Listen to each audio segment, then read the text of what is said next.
Si vous m'aimez, gardez ma parole et aimez-vous les uns les autres comme je vous ai aimé. En vérité, si vous m'aimez, gardez ma parole et aimez-vous les uns les autres comme je vous ai aimé. En vérité, si vous m'aimez, gardez ma parole et aimez-vous les uns les autres comme je vous ai aimé. Alléluia.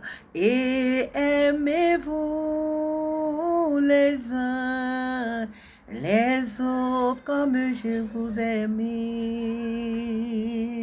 A dit Jésus. Et aimez-vous les uns les autres comme je vous ai aimé. Alléluia, que le nom du Seigneur soit béni, que le nom du Seigneur soit glorifié, famille. Nous bénissons toujours le nom de ce Dieu qui nous a aimés, le premier, celui-là qui nous a rachetés à un grand prix.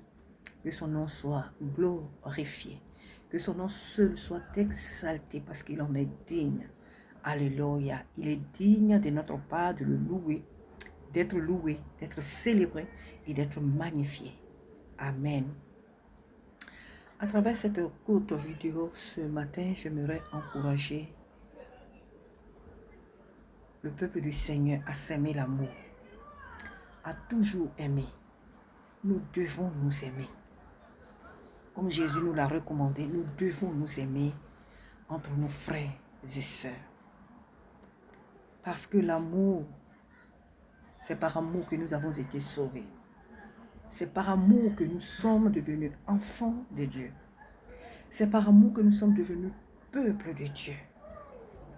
Nous qui n'étions pas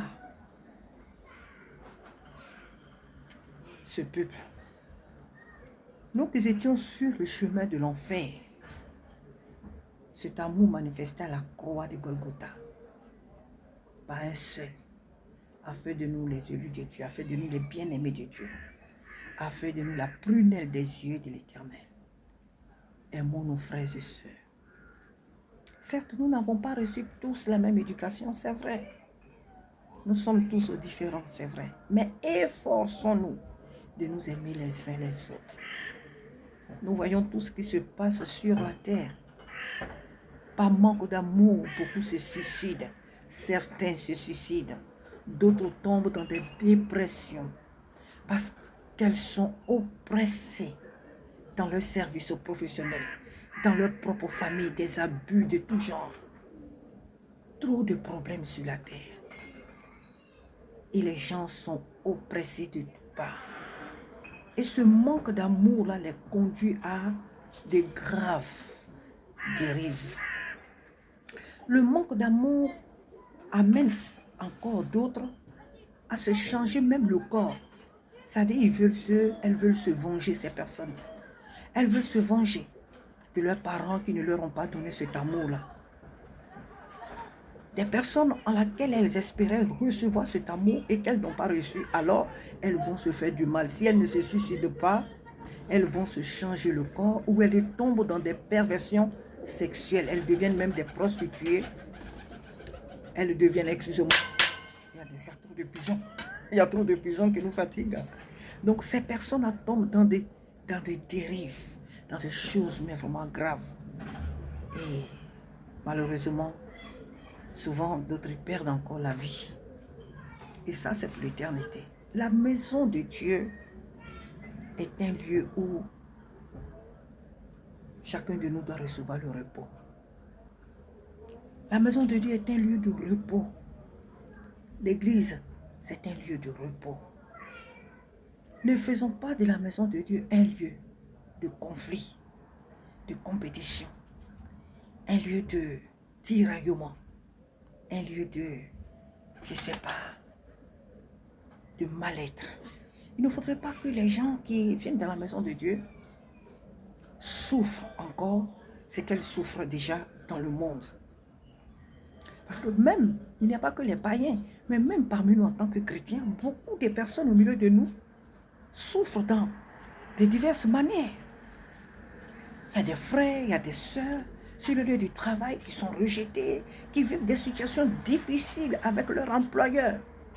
Ce n'est pas parce qu'elles sont mauvaises, mais parce que la Bible est claire. La Bible dit que tous ceux qui veulent vivre pieusement seront persécutés. Donc beaucoup d'entre nous souffrent dans leur propre famille, rejetées par la famille, parce qu'elles sont devenues chrétiennes, ou parce qu'elles ont encore des faiblesses dont elles ne sont pas encore réellement délivrées, et la famille les rejette. D'autres, c'est dans leur service professionnel qu'elles vivent, mais vraiment des situations difficiles. Quand elles partent le matin au travail, elles partent avec un nœud dans le ventre pour ce qu'elles vont vivre encore dans la journée, ou si elles travaillent les nuits, mais en tout cas sur le lieu du boulot.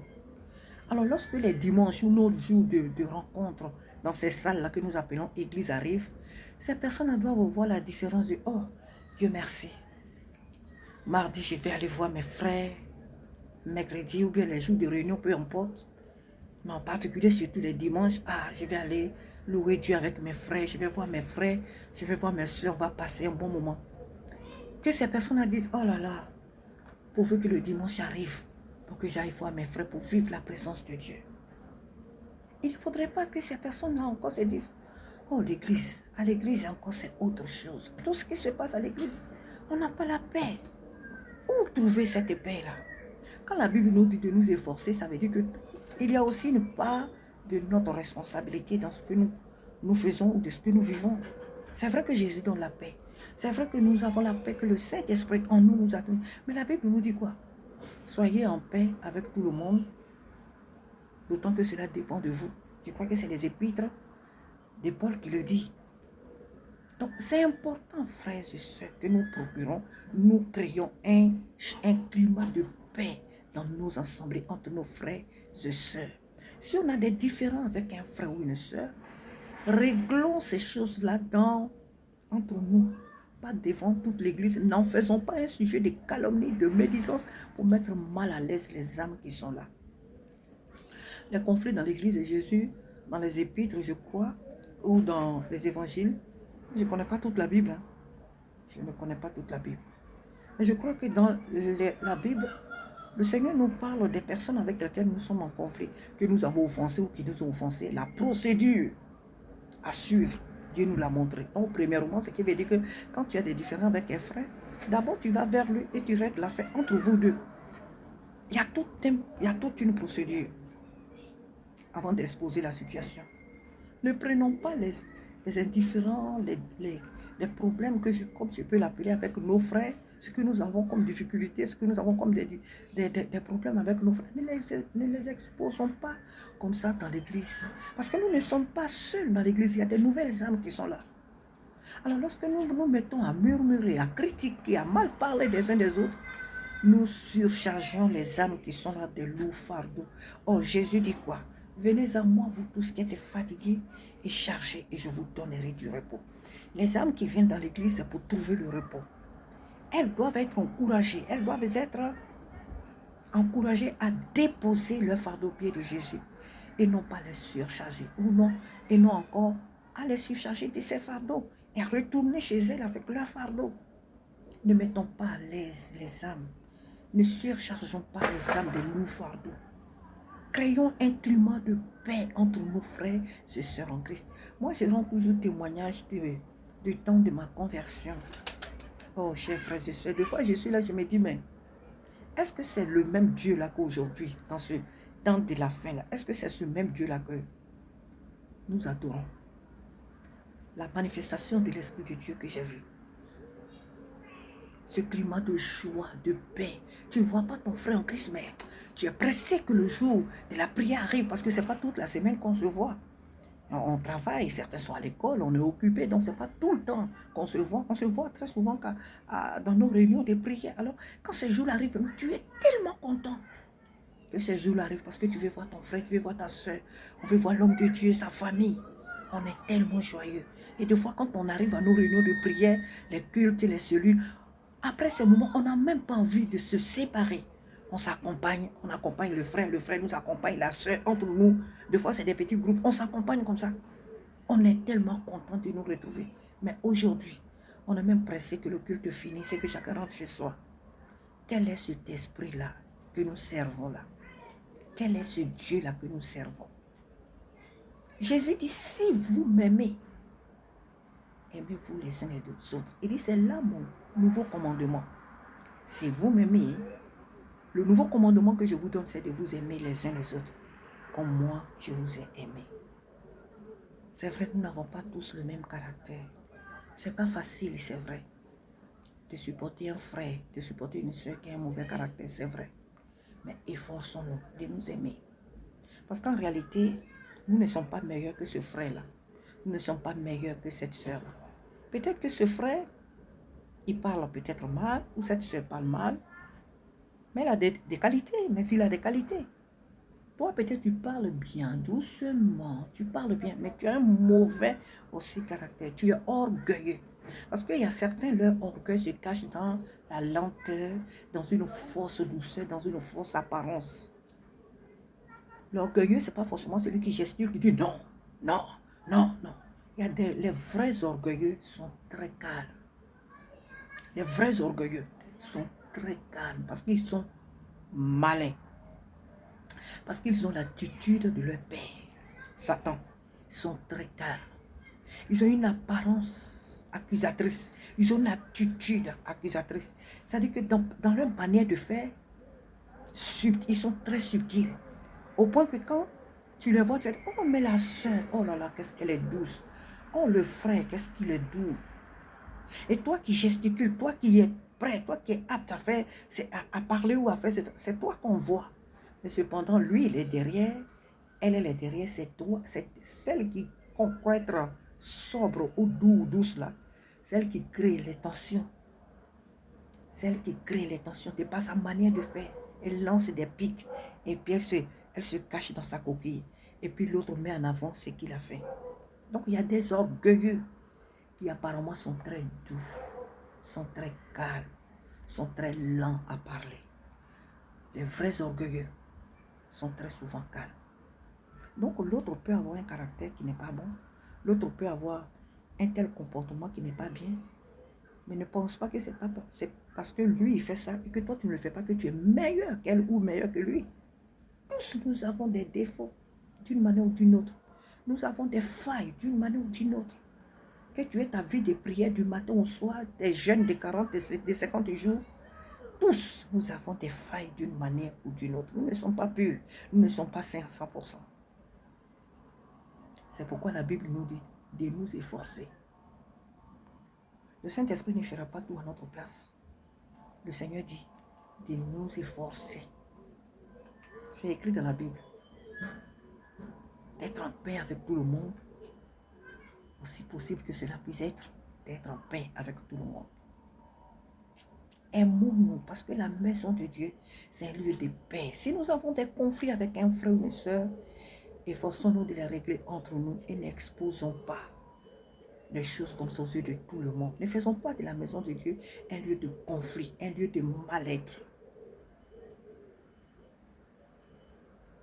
Créons un climat de paix parmi nous. Créons un climat de repos parmi nous. Parce que Jésus dit, venez à moi. Vous tous qui êtes fatigués, chargés. Beaucoup de gens souffrent. Beaucoup de gens souffrent sur cette terre. Même dans l'église, je vous dis, nous le savons tous. Il n'y a rien que je vous apprends. Nous le savons tous. Dans la maison de Dieu, beaucoup de frères et de soeurs, pas parce qu'ils ont des mauvaises vies, mais au contraire, c'est à cause de leur piété, à cause de leur intégrité, qu'ils vivent des moments difficiles. Alors, nous devons être les uns pour les autres un sujet de repos, d'apaisement, de réconfort. Parce qu'un frère vient nous parler de son problème, ou on fait de ça un sujet de, je ne sais pas, de conversation. à travers les téléphones, partout. Parce qu'une soeur, on sait sa vie, ou bien on connaît la vie d'une soeur, on fait de ça un drapeau pour le mettre mal à l'aise. Et ça fait même que souvent certains changent même d'assemblée. Parce que sa vie est connue de toute l'église. Sa vie est devenue comme un journal que toute l'église a lu. La personne se sent tellement mal à l'aise qu'elle est obligée de changer d'assemblée pour aller vivre dans un autre quartier. Et si encore, si elle a la possibilité de changer de quartier, sinon elle vit là, mais elle ne veut plus aller dans cette église parce que sa vie est devenue là comme une banalité, comme un malheur pour l'assemblée. Jésus dit, voici mon nouveau commandement. Si vous m'aimez, si vous vous dites enfant de Dieu, racheté par le sang de l'agneau, aimez-vous les uns les autres comme moi je vous ai aimé. Créons parmi nous en tant que peuple de Dieu un climat de paix, de joie, de réconfort entre nous. Les jalousies, l'hypocrisie, parce que le frère a ça, on n'aime pas, parce que la soeur a ça, on n'aime pas. Parce qu'un homme de Dieu a fait ça, de suite on prend notre téléphone, c'est nous qui commençons à exposer sa vie aux yeux du monde. Parce qu'un pasteur a chuté, parce qu'une soeur et un frère dans l'église ont chuté, parce qu'une soeur est enceinte, ou bien parce qu'elle a avorté, on a appris qu'elle était enceinte et puis elle a avorté. De suite, ça devient un sujet de blâme dans l'église. On n'est pas à la place des gens. C'est vrai que ce que la personne a fait est mauvais. Mais le Dieu qui a fait le ciel et la terre, lui-même, il est prêt à leur pardonner si jamais ils retournent vers lui. Qui sommes-nous pour condamner les autres comme ça? Aimons-nous les uns les autres et ne nous exposons pas chaque jour aux yeux du monde comme des insensés. Aimons-nous les uns les autres. Nous aimer, ce n'est pas forcément prendre tout ton argent pour donner à un frère ou ta soeur. Nous aimer, ce n'est pas forcément enlever toute ta garde-robe et puis donner à un frère ou une soeur. Mais même la manière de saluer, la manière d'accueillir, la manière de regarder, la manière de recevoir quelqu'un. On se rencontre à l'église, la manière de saluer le frère, de saluer la soeur. Si jamais elle avait un souci, cette manière de l'accueillir peut l'apaiser. Demander les nouvelles les uns des autres. Ma soeur, ça a été ta semaine. Mon frère, ça a été ta semaine. Ça a été au travail. Peut-être que la personne ne voulait pas parler de ce qu'elle vit. La manière dont tu l'accueilles va peut-être l'amener de suite à dire, ah mon frère, vraiment dans mon travail, ça ne va pas. Je suis trop persécuté, je suis trop oppressé dans mon travail. Je suis trop ceci, cela. Soutiens-moi dans la prière. Mais notre mauvais comportement amène les gens à se replier sur eux-mêmes au point qu'ils ont du mal à nous faire partager leur sujet, à nous donner leur sujet de prière. Et quand ça s'empire, nous sommes les mêmes à dire, oh oui, oh, il a été licencié, oh oui, il a été ceci, cela, ah oui, elle a été ceci, cela. Nous n'avons pas été un soutien pour la personne. Et c'est nous qui nous plaignons. Il y a beaucoup à dire là-dessus. Mais je m'encourage. Et je t'encourage en tant que bien-aimé en Jésus-Christ à nous aimer les uns les autres. C'est important. L'amour est de Dieu. L'amour est de Dieu. C'est très important. Que Dieu nous aide à s'aimer, un climat d'amour entre nos frères et sœurs. Le monde tire à sa fin. Nous sommes dans les derniers temps et beaucoup de choses se passent. Dieu envoie des âmes dans nos églises qui sont chargées, qui sont fatiguées. Les gens sont opprimés de toutes parts, sont oppressés de toutes parts. Et tout ce qu'ils cherchent, c'est tout simplement l'amour. L'amour que Christ nous a donné. Ils ont besoin de cette part-là pour être restaurés, pour être délivrés, pour être guéris. Entre nos frères et sœurs en Christ, sermons ce climat de paix, d'amour et de réconfort pour montrer aux yeux du monde que nous avons choisi la bonne part, que nous sommes au bon endroit, que nous avons fait le bon choix en acceptant Jésus-Christ comme notre Seigneur et Sauveur. Car le meilleur se trouve qu'en Jésus, nulle part ailleurs. Le meilleur, la meilleure vie se trouve qu'en Jésus-Christ. Que Dieu te bénisse mon frère, que Dieu te bénisse ma soeur. Et je rechante encore ce chant. Si vous m'aimez, gardez ma parole. et aimez-vous les uns les autres comme je vous aime. A dit Jésus, si vous m'aimez, gardez ma parole. Et aimez-vous les uns les autres comme je vous aime. Alléluia. Et aimez-vous les uns les autres comme je vous aime. Que Dieu nous bénisse et à très bientôt. À très bientôt. Amen. Amen.